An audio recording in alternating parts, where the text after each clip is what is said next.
Ano yung sak mo ka?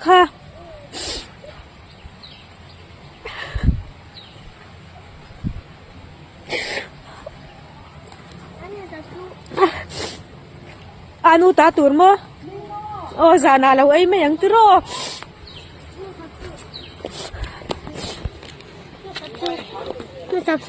Oh, kakalaw lang siya. Abi biyan ni kali ito doon. May pwede ka dato, mayro. Bakit ito?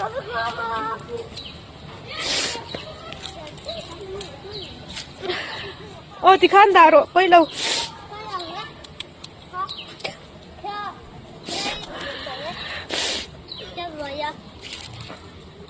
Mayro, hey, boy po yan, Easter Sunday, cake, anuta na hon sa kanihi, hay.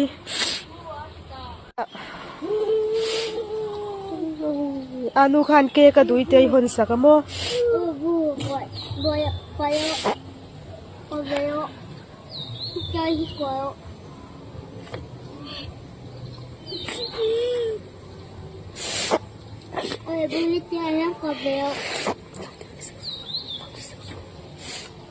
Ano kay ngay mo, boy te?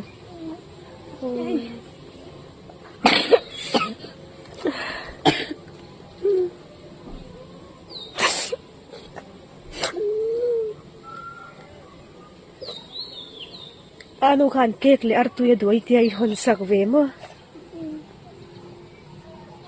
Alaw ay doon lom nakita ti kan dala mo.